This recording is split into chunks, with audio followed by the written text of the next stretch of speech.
Today I wanted to talk to you on the eve of the holidays. I don't feel like discussing any politics. And I wanted to talk to you about the state of our bodies, our human bodies, and how we are all different. Well, it's just that we're different, right? So we're different, and you understand that. We're all different. But women and men, there are different people on our planet.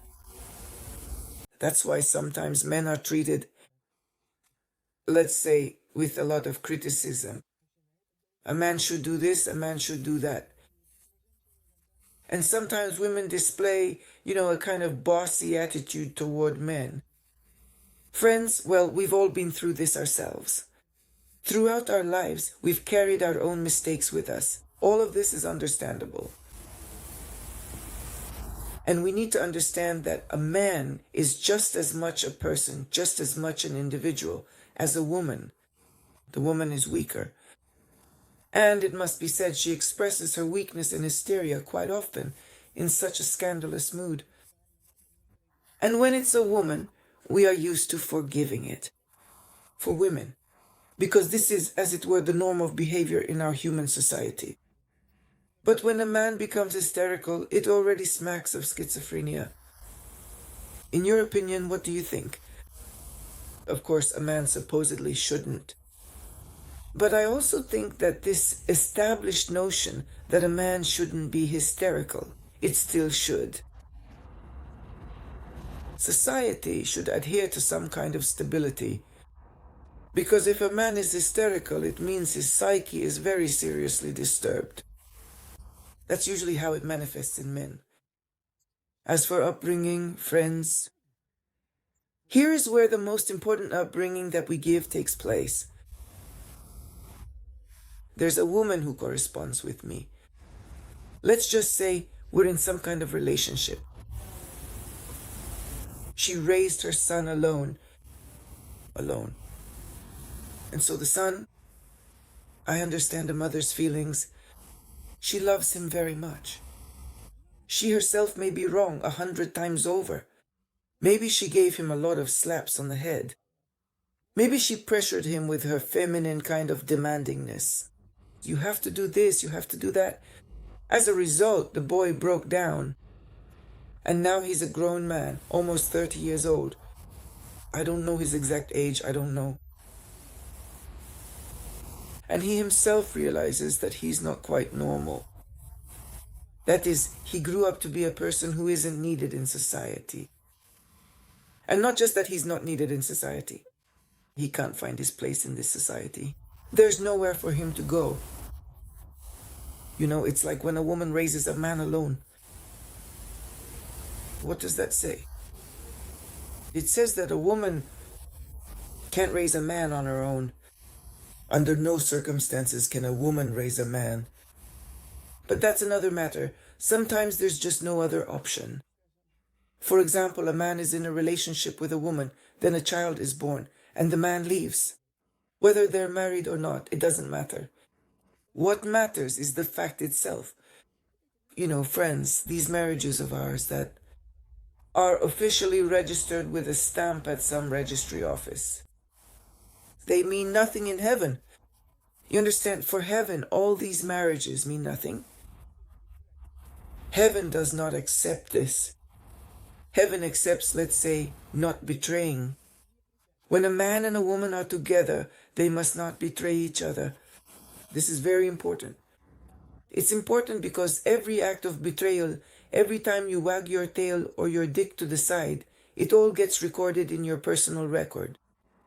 That's why, as a rule, men live and feel worse, die earlier, and have bigger problems. It's because they spent their youth or mature years the wrong way.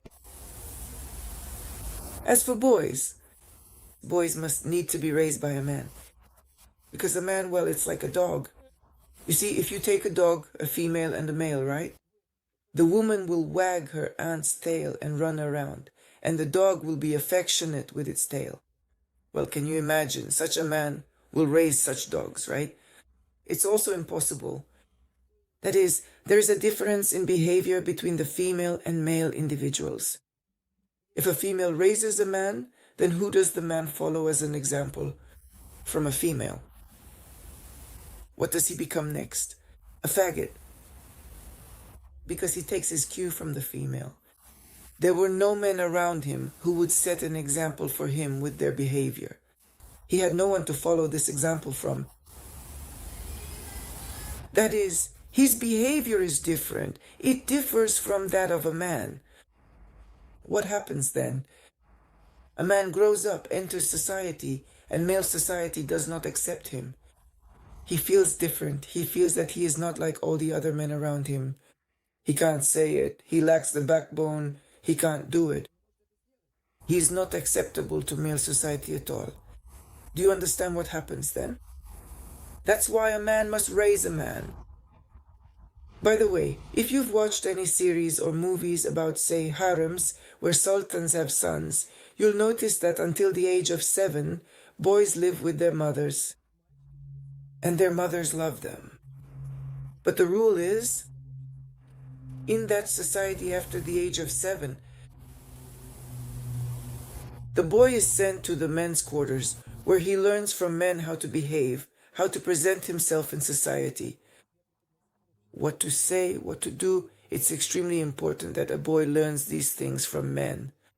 Yes, of course it's hard for a mother to part with her son. It's painful. But every man must become a man. Not a mama's boy, but a man. Not a mother's darling, but a man. And so sending children to the men's quarters at the age of 7, in my opinion, friends, and this is just my opinion, is an important decision for a family in order to raise a man. It doesn't matter. What kind of examples do these adults show him next?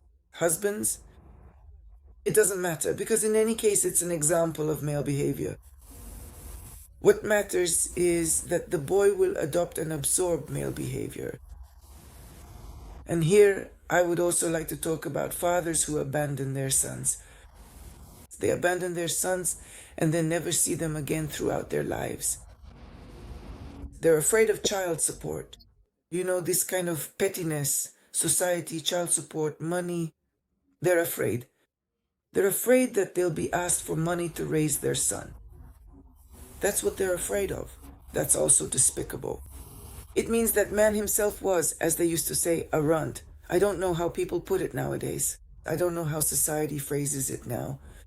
In other words, not just an underachiever, but not quite a normal person. Every man who fathers a child, even outside of marriage, is obligated to raise him himself. He is obligated to be there,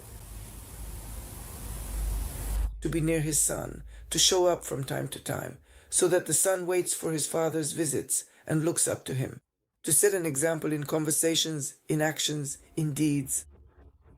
I am Tanya Karatsova, Said Burkan, December 21st, 2025.